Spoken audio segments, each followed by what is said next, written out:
నమస్కారం. దూరదర్శన్ వార్తలకు స్వాగతం. నేను లహరి. వార్తల్లో ముందుగా ముఖ్యాంశాలు.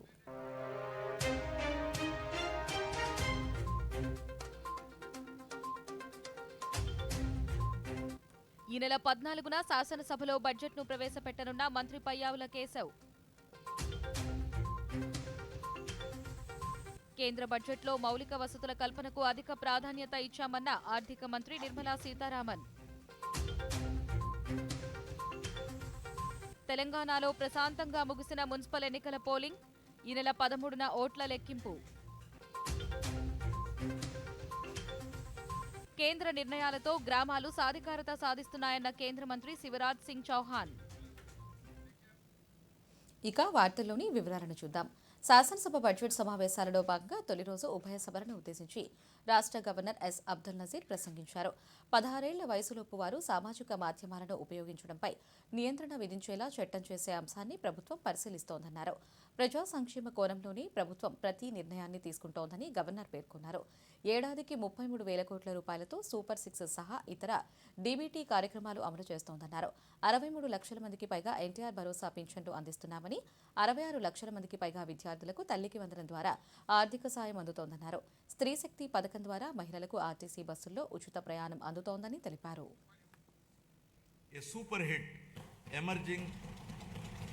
As one of the largest DBT initiatives globally, with spending of nearly 33,000 crores per year and extending well beyond them. Under NTR Bharosa, my government stands firmly with the most vulnerable, benefiting 63.12 lakh pensioners and restoring dignity to daily life. Through Talliki Mandanam, financial assistance of rupees 15,000 per month is transferred directly to over 66 lakh students' bank accounts of mothers, irrespective of number of children, enabling them to pursue education from class 1 to intermediate without financial stress. Women's empowerment has received decisive momentum.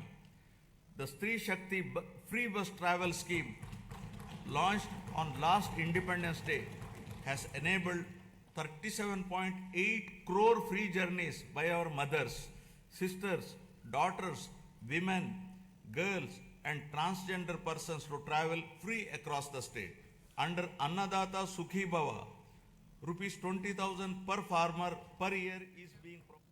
రాష్ట్రాభివృద్ధి కోసం ప్రతి ఒక్కరూ నిబద్ధతతో పనిచేయాలని ముఖ్యమంత్రి నారా చంద్రబాబు నాయుడు సూచించారు. అమరావతిలోని assembly committee హాల్లో శాసనసభాపక్ష శాసనసభ్యులు, శాసనమండలి సభ్యులతో ముఖ్యమంత్రి ఈరోజు సమావేశమయ్యారు. ప్రభుత్వానికి ప్రజల నుంచి మద్దతు మరింత పెరిగిందని, ఎన్నికల ముందు ఏ స్ఫూర్తితో పనిచేశామో అదే స్ఫూర్తితో మున్ముందు పనిచేయాలని సూచించారు.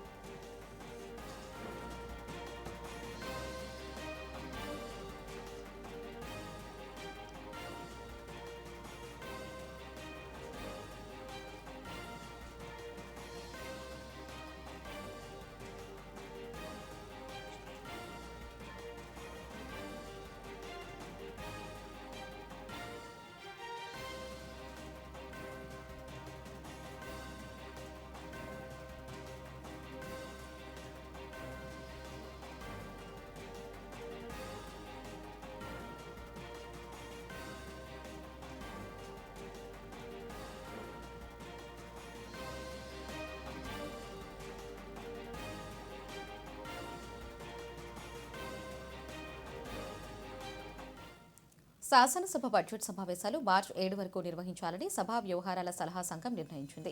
శాసనసభాపతి చింతకాయల అయ్యన్న పాత్రుడు అధ్యక్షతన ఈ రోజు నిర్వహించిన బీఏసీ సమావేశంలో 17 రోజుల పాటు సభా కార్యకలాపాలు నిర్వహించాలని నిర్ణయించారు. ఈ నెల 14న ఆర్థిక మంత్రి పయ్యావుల కేశవ్ బడ్జెట్ను ప్రవేశపెట్టనున్నారు. మహాశివరాత్రి తర్వాత రోజు 16వ తేదీ సెలవు కాక 17, 18 తేదీల్లో బడ్జెట్పై చర్చ జరపాలని నిర్ణయించారు. ఉదయం 9 గంటల నుంచి మధ్యాహ్నం 2 గంటల వరకు సమావేశాలు నిర్వహించడంతో పాటు 10 గంటలకు ప్రశ్నోత్తరాలు ముగించాలని సమావేశంలో నిర్ణయం తీసుకున్నారు.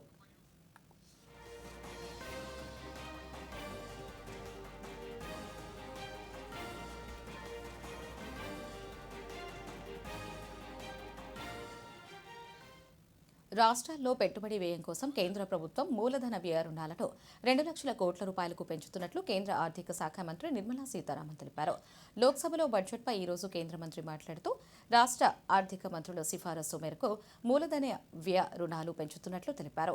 పన్నులలో 41% వాటా రాష్ట్రాలకు పంపిణీ చేస్తున్నామని ఈ ఏడాది కేంద్ర బడ్జెట్లో మౌలిక సదుపాయాలకు అధిక ప్రాధాన్యత ఇచ్చినట్లు తెలిపారు. Not 41%. I will assure this House through you, Madam, 41% it is that we have transferred to the states. We have not reduced any states transferred devolvable tax which has to go. And that I will also bring in the details. Total resources to be transferred to the states, including the devolution of states' share in taxes and releases that are made under the centrally sponsored scheme in 26-27, the coming year, is estimated to be at 25.44 lakh crores. इतना पैसा states को जाएगा इस साल आने वाले साल 25.44 lakh crores. This entails an increase of 2.70 lakh crores. ये पिछले इस साल जो मार्च तक है उस साल से कंपेयर करते हुए अगर हम देखें तो 2.7 लाख करोड़ का इंक्रीज है 25-26 में और 3.78 लाख करोड़ భారత్లోని వ్యక్తిగత data digital personal data protection act ద్వారా సురక్షితంగా ఉందని కేంద్ర ఎలక్ట్రానిక్స్ ఐటీ శాఖ మంత్రి అశ్విని వైష్ణవ్ తెలిపారు. డేటాపై కాంగ్రెస్ నేత రాహుల్ గాంధీ చేసిన ఆరోపణలను కేంద్ర మంత్రి తీవ్రంగా ఖండించారు. పార్లమెంట్ ఆవరణలో ఈరోజు ఆయన మీడియాతో మాట్లాడుతూ సున్నితమైన రంగాలుగా ప్రత్యేక నిబంధనలకు లోబడి ఉంటాయన్నారు. ఇక సరైన ఆధారాలు ఉంటేనే ఆరోపణలు చేయాలని హితవు పలికారు. सुदृढ़ कानूनी स्वरूप में है, digital personal data protection act के तहत है. बहुत सारी चीजें जो भारत के जितने भी सेंसिटिव सेक्टर्स हैं उनके सबके अपने अपने रेगुलेशंस हैं और इस तरह के आरोप लगाने से पहले चीजों को ऑथेंटिकेट करना चाहिए. కేంద్ర ప్రభుత్వం ఆధ్వర్యంలో గ్రామాలు సాధికారత సాధిస్తున్నాయని కేంద్ర వ్యవసాయ శాఖ మంత్రి శివరాజ్ సింగ్ చౌహాన్ తెలిపారు. త్రిపుర రాజధాని అగర్తలలో ఈ రోజు ఆయన ప్రధానమంత్రి గ్రామ్ సడక్ యోజన కింద నిర్మించిన పలు అభివృద్ది ప్రాజెక్టులకు వర్చువల్గా ప్రారంభోత్సవాలు శంకుస్థాపనలు చేశారు. ఈ సందర్భంగా కేంద్ర మంత్రి మాట్లాడుతూ Viksit Bharat guarantee for Rozgar and Ajeevika mission Gramin ద్వారా 125 రోజుల పనిదినాలు కల్పించడం మోదీ ప్రభుత్వ గ్యారంటీ అన్నారు. मेरे बहनों और भाइयों, आज जब मैं आपके बीच आया हूं तो आपको विश्वास दिलाने आया हूं प्रधानमंत्री नरेंद्र मोदी जी की तरफ से विकसित भारत जी राम जी जो नया कानून आया है, ये विकसित भारत का संपूर्ण रोड मैप है, संपूर्ण रोड मैप. मेरे ग्राम प्रधान बहनों और भाइयों, 100 दिन के बजाय 125 दिन का रोजगार ये मोदी की गारंटी है और मोदी की गारंटी का मतलब है गारंटी पूरा करने की गारंटी. हम मांगने पे 100 दिन नहीं तो 125 दिन का रोजगार देंगे. और ये हम ऐसे ही नहीं कह रहे. अभी केंद्रीय बजट डॉक्टर साहब आपने देखा होगा, विपल्प जी तो वहां थे. केंद्रीय बजट में इस योजना के लिए जो प्रावधान किया है वो है 95,600 करोड़ रुपया. विकसित भारत जी राम जी योजना के अंतर्गत है 1,51,282 करोड़ रुपया. తెలంగాణ రాష్ట్రంలో మున్సిపల్ ఎన్నికల పోలింగ్ ముగిసింది. సాయంత్రం 5 గంటలలోపు క్యూ లైన్లో ఉన్నవారికి ఓటు వేసేందుకు అధికారులు అవకాశం కల్పించారు. ఎన్నికల్లో పలువురు ప్రముఖులు ఓటు హక్కు వినియోగించుకున్నారు. మొత్తం 7 కార్పొరేషన్లు 116 మున్సిపాలిటీలకు పోలింగ్ నిర్వహించారు. చెదురుముదురు ఘటనలు మినహా పోలింగ్ ప్రశాంతంగా ముగిసింది. ఈ నెల 13వ తేదీ ఉదయం 8 గంటలకు 136 కేంద్రాలలో ఓట్లు లెక్కింపు చేపట్టి ఫలితాలు వెల్లడిస్తారు. 16వ తేదీన corporation mayor, deputy mayor, municipal chairman, vice chairman ఎన్నిక నిర్వహిస్తారు.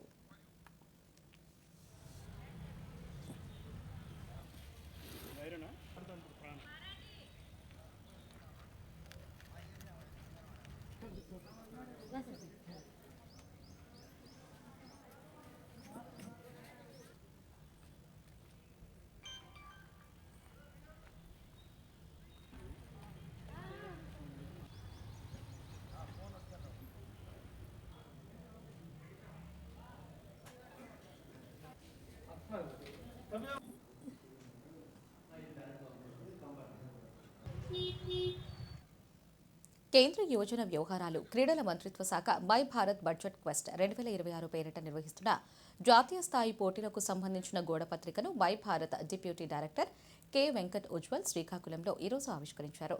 ఈ సందర్భంగా ఆయన మాట్లాడుతూ పోటీల్లో విజేతలకు నేరుగా ప్రధానమంత్రి నరేంద్ర మోదీతో వర్చువల్ విధానంలో మాట్లాడే అవకాశం లభిస్తుందన్నారు.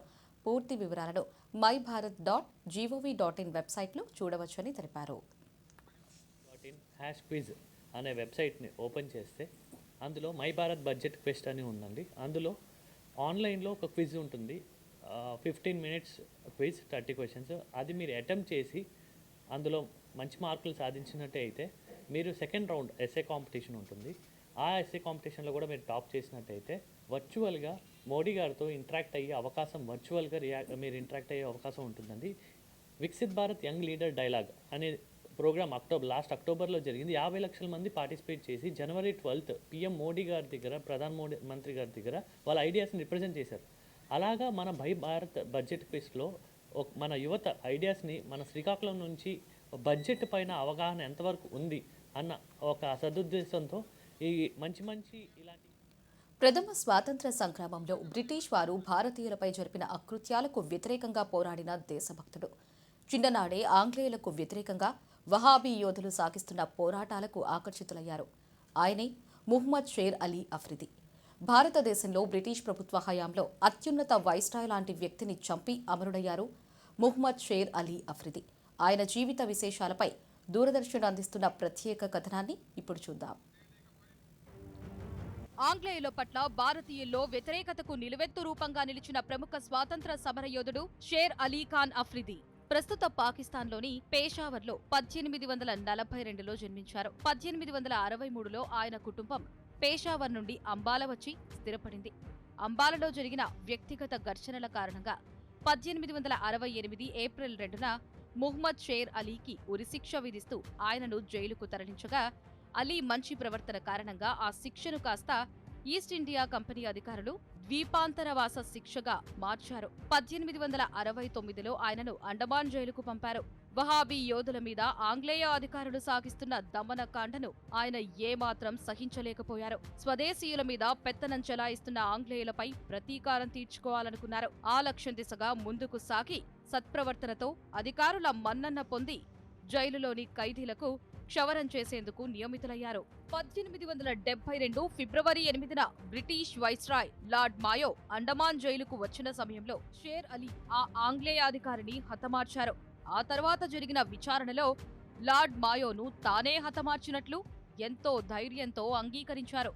ఈ సందర్భంగా న్యాయస్థానంలో మొహమ్మద్ షేర్ అలీ అఫ్రిది మాట్లాడుతూ, నా మాతృభూమి విముక్తి కోసం ఏనాడైతే నేను పోరాట దీక్ష చేపట్టానో ఆనాడే ప్రాణం మీద ఆశను వదులుకున్నానని, మన శత్రువులలో ఒకరిని అంతం చేశానని, తన కర్తవ్యాన్ని నిర్వర్తించానని షేర్ అలీ ప్రకటించారు. ఆంగ్ల ప్రభుత్వ న్యాయస్థానం తనకు మరణదండన విధించగా ఉరిశిక్ష అమలు జరిగిన 1872 మార్చి 11న కూడా ఆయన మాట్లాడుతూ తాను చేసిన పని పట్ల ఏమాత్రం బాధపడడం లేదని, ఎంతో గర్విస్తూ మరణాన్ని స్వీకరిస్తున్నానని ప్రకటించారు. ఆ యోధుని త్యాగాన్ని, సాహసాన్ని స్మరిస్తూ ఆ తరువాతి కాలంలో ఎందరో బ్రిటిష్ వలస పాలకులపై పోరాడారు. వార్తల్లో చిన్న విరామం తీసుకుందాం.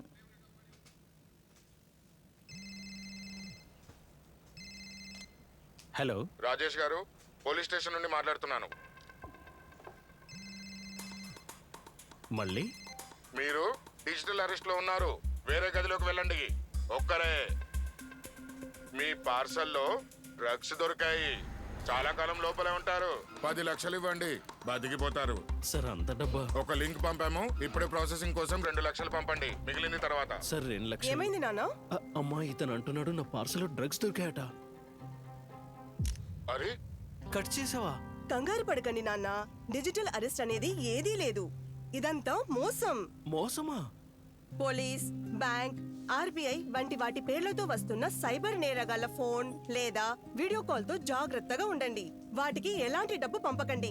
ఇంకా వెంటనే పోలీసులకి రిపోర్ట్ చేయండి. ఒకవేళ తెలివిగా మసులుకోకుంటే డబ్బుని పోగొట్టుకుంటారు. ఆర్బీఐ అంటుంది. విషయాలు తెలుసుకోండి, జాగరూకంగా ఉండండి. వార్తలకు తిరిగి స్వాగతం. తిరుపతి జిల్లాలోని ప్రముఖ వాయులింగ క్షేత్రం శ్రీకాళహస్తీశ్వర ఆలయంలో మహాశివరాత్రి బ్రహ్మోత్సవాలలో భాగంగా రెండవ రోజు వాయులింగేశ్వరుడి ధ్వజారోహణ ఘట్టం వైభవంగా జరిగింది. గర్భాలయం ఎదురుగా ఉన్న స్వర్ణ తాపడ ధ్వజస్తంభం వద్ద ప్రత్యేక పూజలు నిర్వహించి ధ్వజారోహణ క్రతువును శాస్త్రోక్తంగా నిర్వహించారు. ధ్వజారోహణతో సకల దేవతలను బ్రహ్మోత్సవాలకు ఆహ్వానించారు.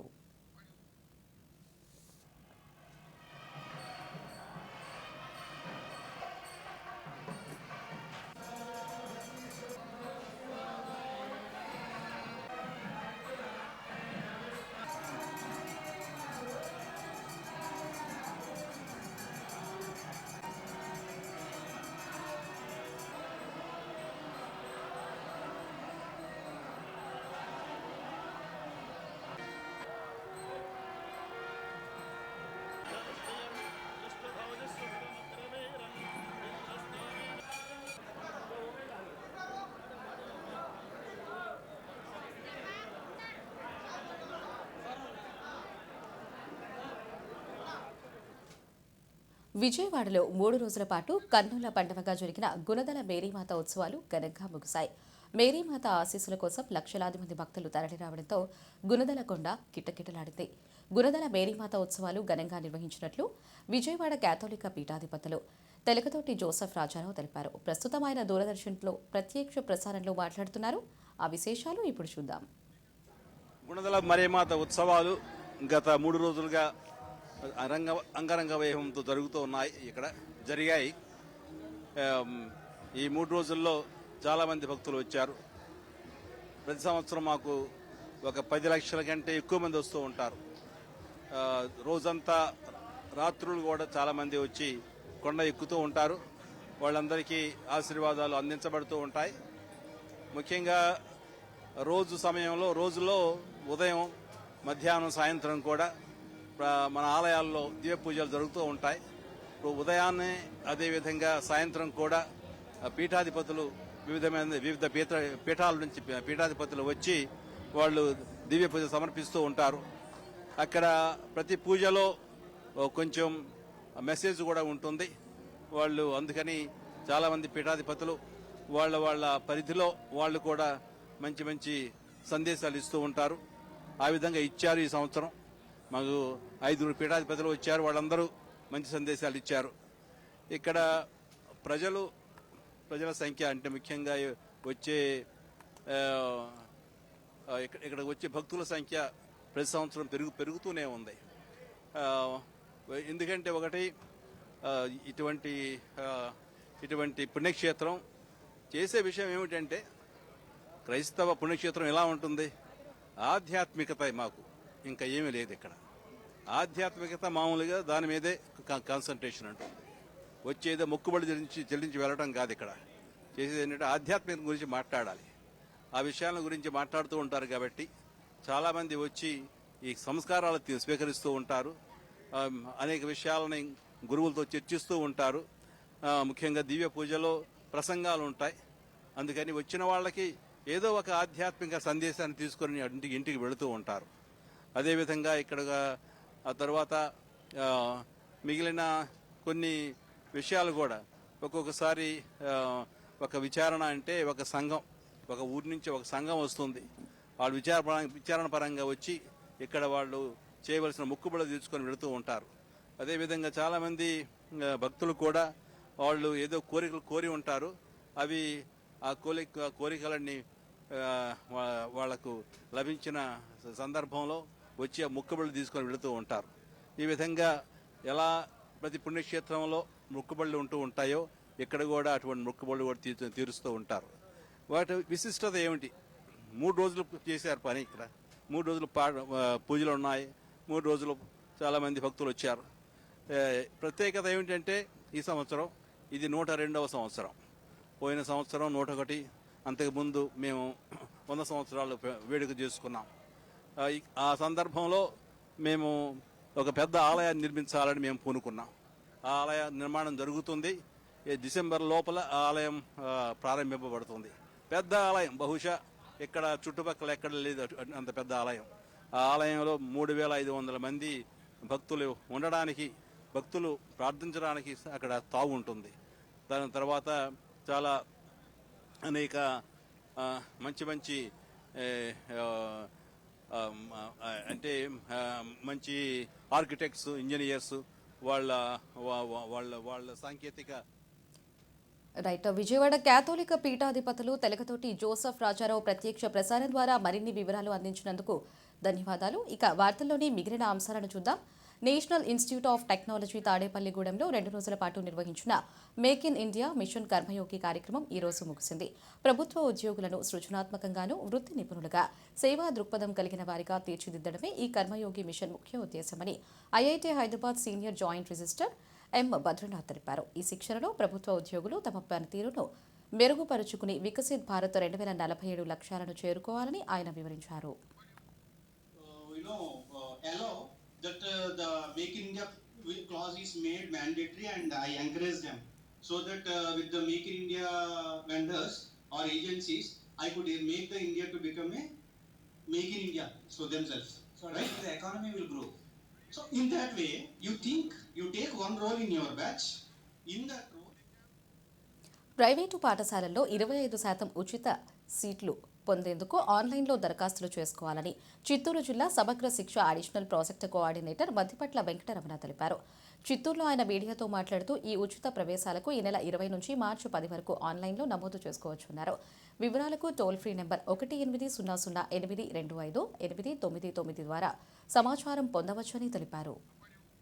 ప్రైవేటు పాఠశాలలో 25% ఉచిత సీట్లు కేటాయించడానికి సమగ్ర శిక్ష ఎస్పీడీ గారు నోటిఫికేషన్ ఇవ్వడం జరిగింది. దానికి అనుకూలంగా మన జిల్లాలో ఉన్నటువంటి అన్ని ప్రైవేట్ పాఠశాలల్లో కూడా 25% ఉచితంగా 1వ తరగతిలో పిల్లలను, అంటే అబ్బాయిలు కావచ్చు, అమ్మాయిలు కావచ్చు, చేర్చడానికి మనం సమగ్ర శిక్ష వైపు నుంచి నోటిఫికేషన్ విడుదల చేయడం జరిగింది. దీనిలో ఈ మంచి అవకాశాన్ని తల్లిదండ్రులందరూ కూడా ఉపయోగించుకోవాలని చెప్పి నేను మనస్ఫూర్తిగా కోరుకుంటున్నా. మనము ఫిబ్రవరి 20 నుంచి మార్చి 10 వరకు విద్యార్థులు నమోదు చేసుకోవాల్సినటువంటి అవసరం ఉంటుంది.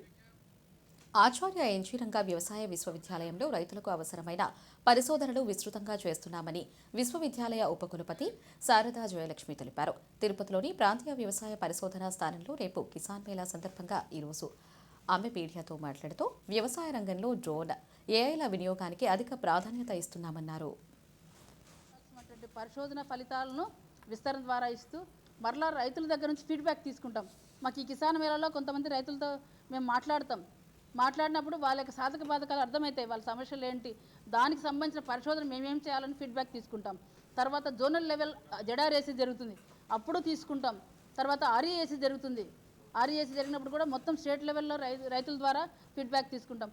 ఇవన్నీ తీసుకొని స్టేట్ లెవెల్ టెక్నికల్ ప్రోగ్రామ్స్లో మేము ఈ రైతుల సమస్యకు మేమేం చేయాలి అనే పరిశోధనల అంశాలను మేము 1 by 1 లిస్ట్ అవుట్ చేసుకొని ఆ 3 సంవత్సరాలు ఈ పరిశోధన ఫలాని అంశం మీద జరగాలి అనేసి స్టేట్ లెవెల్ టెక్నికల్ ప్రోగ్రాంలో మేము డిసైడ్ చేసుకొని 3 సంవత్సరాలు ఆ పరిశోధన చేసి 3 సంవత్సరాల తర్వాత దేశంలోని ఏదైనా రాష్ట్రంలో అత్యాచారం జరిగి రాష్ట్ర ప్రభుత్వం 24 గంటల్లోపు చర్య తీసుకోకపోతే ఆ రాష్ట్ర ముఖ్యమంత్రి వెంటనే రాజీనామా చేయాలని రాష్ట్రపతి ద్రౌపది ముర్ము పేర్కొన్నట్లు సామాజిక మాధ్యమంలో జరుగుతున్న ప్రచారాన్ని భారత పత్రికా సమాచార కార్యాలయం పీఐబీ ఖండించింది.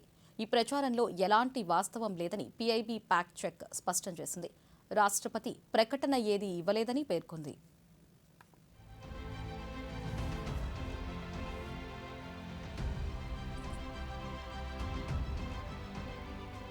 ఒడిశాలోని పూరీ సముద్ర తీరం వెంబడి ఓ అద్భుత సహజ దృశ్యం ఆవిష్కృతమవుతోంది. ఇటీవలి రోజుల్లో వేలాది సజీవ సముద్ర నత్తలు ఇసుక ప్రాంతంలో తిరుగుతూ కనిపించాయి. ఈ అరుదైన దృశ్యం పూరీలోని నీలాద్రి సముద్ర బీచ్, బ్లూ ఫ్లాగ్ బీచ్ వద్ద పర్యాటకులు, స్థానికుల దృష్టిని ఆకర్షించింది. పరిశీలనల ప్రకారం సముద్ర నత్తలు రాత్రి సమయంలో పెద్ద ఎత్తున గుంపులుగా ఒడ్డుకు చేరుకుంటాయి, ఇసుక మీదుగా కదులుతాయి. సూర్యోదయం తర్వాత 1 నుండి 2 గంటల్లోపు లోతైన నీటిలోకి తిరిగి వెళ్లిపోతాయి. సందర్శకులు ఈ దృశ్యం ఎంతో మంత్రముగ్ధులను చేస్తున్నట్లు అభివర్ణించారు. పూరీ బీచ్లో ఇంతకు ముందు ఇటువంటి దృశ్యాన్ని చూడలేదని పేర్కొన్నారు. ప్రసిద్ధ బీచ్లను సందర్శించే పర్యాటకులు ఒకేసారి వేలాది సజీవ సముద్ర నత్తలను చూడడం పట్ల ఆనందం వ్యక్తం చేశారు. ప్రఖ్యాత సైకత శిల్పి సుదర్శన్ పట్నాయక్ మాట్లాడుతూ వేలాది సముద్ర నత్తలు ఒడ్డుకు కలిసి రావడం అపురూప దృశ్యమని పేర్కొన్నారు. लोगों को पता है कि ऑलिव रिडल टॉर्टल्स आते थे, बट पहले बार ऐसे देखने मिला है कि यहाँ पर लाइव सीसल आ रहे हैं और वो अर्ली मॉर्निंग आ रहे हैं और మహాశివరాత్రి పర్వదినాన్ని పురస్కరించుకుని భక్తులకు రవాణా పరమైన అసౌకర్యం కలగకుండా తెలంగాణ ఆర్టీసీ అన్ని ఏర్పాట్లు చేసింది. భక్తుల సౌకర్యార్థంగా రాష్ట్రంలోని పలు ప్రాంతాల నుంచి 43 శైవ క్షేత్రాలకు 2243 ప్రత్యేక బస్సులను నడపాలని యాజమాన్యం నిర్ణయించింది. ఈ నెల 15న మహాశివరాత్రి కాగా ఈ నెల 14 నుంచి 16వ తేదీ వరకు ఈ ప్రత్యేక బస్సులను నడపనుంది.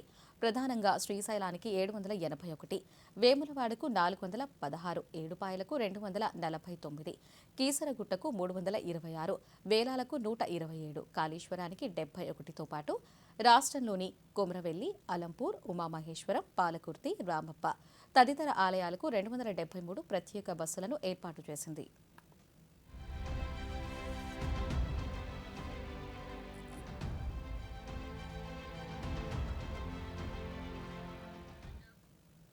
ఆధ్యాత్మికతకు నిలయమైన ప్రకాశం జిల్లాలో ఒక శైవ క్షేత్రం భక్తులను విశేషంగా ఆకర్షిస్తోంది.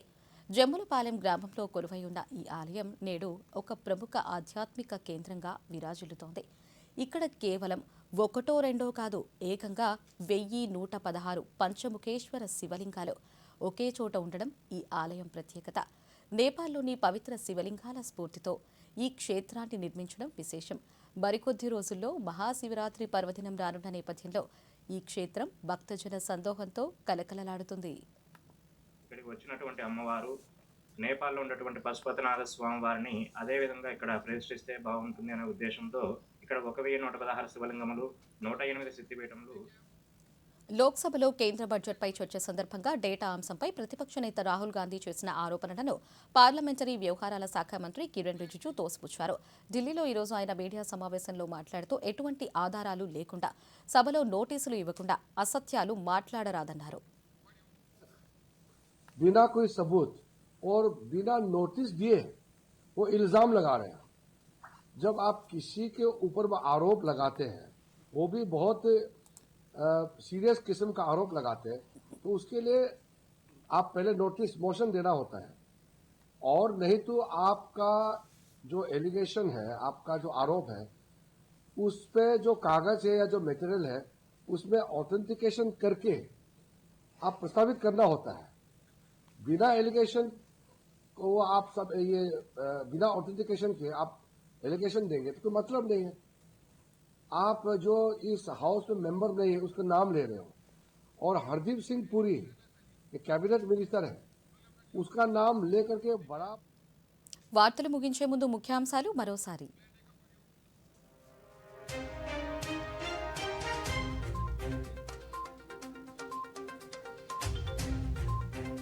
ఈ నెల 14న శాసనసభలో బడ్జెట్ను ప్రవేశపెట్టనున్న మంత్రి పయ్యావుల కేశవ్. కేంద్ర బడ్జెట్లో మౌలిక వసతుల కల్పనకు అధిక ప్రాధాన్యత ఇచ్చామన్న ఆర్థిక మంత్రి నిర్మలా సీతారామన్. తెలంగాణలో ప్రశాంతంగా ముగిసిన మున్సిపల్ ఎన్నికల పోలింగ్. ఈ నెల 13న ఓట్ల లెక్కింపు. కేంద్ర నిర్ణయాలతో గ్రామాలు సాధికారత సాధిస్తున్నాయన్న కేంద్ర మంత్రి శివరాజ్ సింగ్ చౌహాన్. ఈ వార్తలు ఇంతటితో సమాప్తం. నమస్కారం.